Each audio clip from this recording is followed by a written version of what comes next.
the point of this video is, but I made it to say that I thought I had it all figured out, but I really don't. I really don't. Every day I feel like I'm losing my mind. I am losing my mind. But my strength lies in the fact that I do not know how to quit. So in as much as I'm like, I feel like I'm drowning. I'm drowning. It feels like I'm drowning. I know that if I can just keep my nostrils above sea level, what I'm saying makes no sense.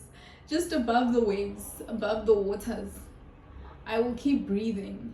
And eventually I will get enough oxygen to my muscles so I can swim and swim to the shallow end.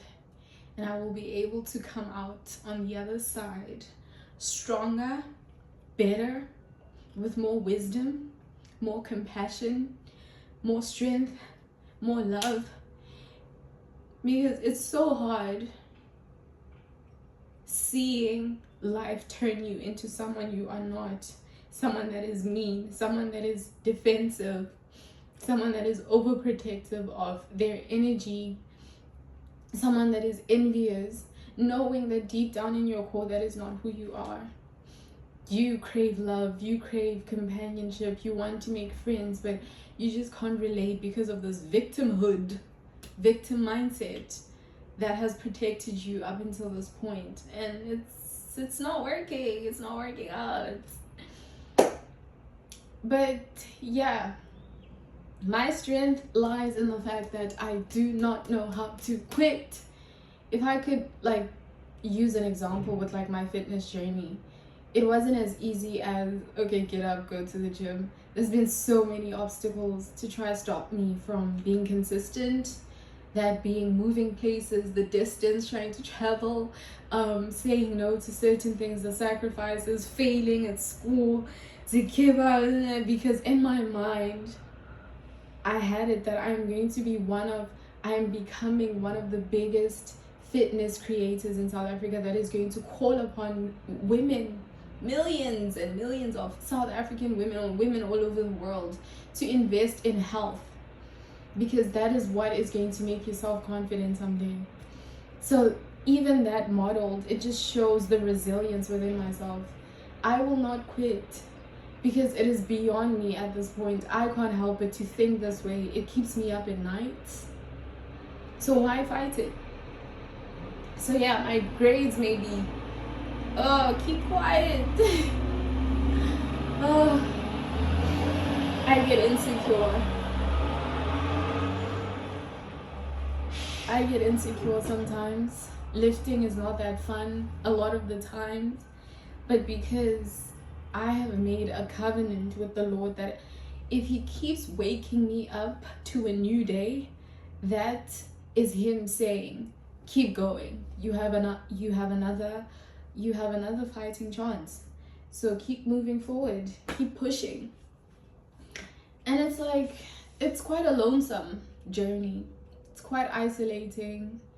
I don't know how to make decisions. I'm like, should I just drop the entire trying to keep up with my grades and school and focus on this thing?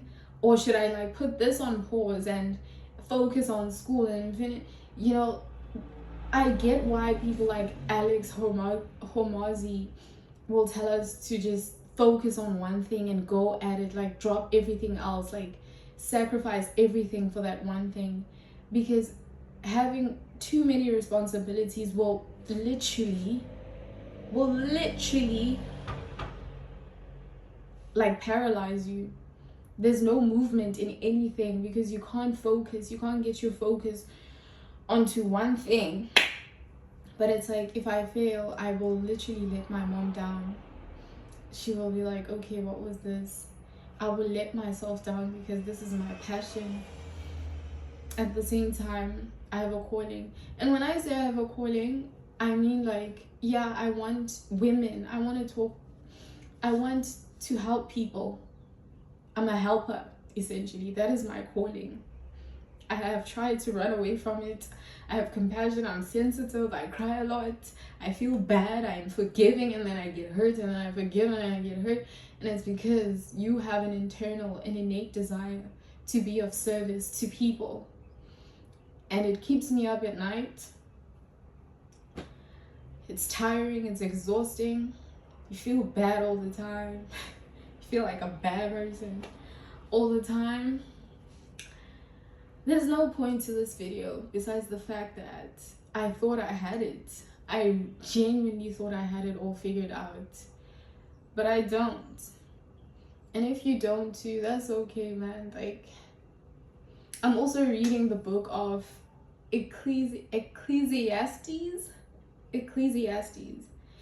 And man, it is being revealed to me just how much, or just how pointless all of this is.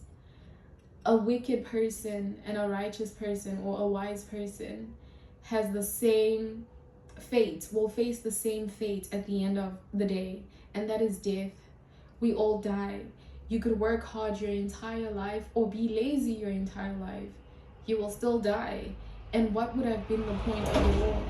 What is the meaning to life? You know, like, I'm reading all these things and it's like, well, I still want to help people, but I don't know how. I don't know how.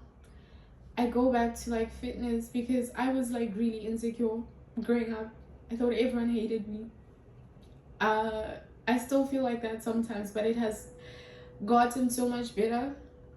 And it's like, what's the point of trying to get everyone to be there? Is it because I'm hoping that when people have more self-confidence, they will treat each other better, so I feel less terrible, or I'm less likely to be treated horribly by people? But it's like, even that you can't control. Yo, man, I feel like my mind is a few days away from like exploding, and I turn 21 next week. And it's like, at 21, I thought I would be on top of the world. But instead, I feel like I have hit rock bottom. It feels like that. Like I just thudded to the floor. Like a thud was heard in the heavens when I hit rock bottom. And I don't know how to get up. But my superpower is the fact that I don't know how to quit. So rest assured that even though you're sad right now, you will up someday at some point and realize that, wow, you made it to the shallow end. You did not drown to your death. You did not drown to your demise, because you were able to keep your head afloat and above the waters just so you could breathe. And the oxygen slowly went to your muscles and you regained the strength to swim, you know, one stroke, one paddle at a time. And suddenly you found yourself at the shallow end, on the shallow end, and you're okay. Like, I'll be fine. I know that for a fact, because I have Jesus. I have my ancestors. I have me. Never doubt your own capabilities. There's so much capability within ourselves that can only be revealed to us in those really dark moments where your character is tested, your patience is tested, your resilience is tested, and you realize that I'm actually a lot stronger than I thought I was. So here's to breaking existing paradigms and forming new ones.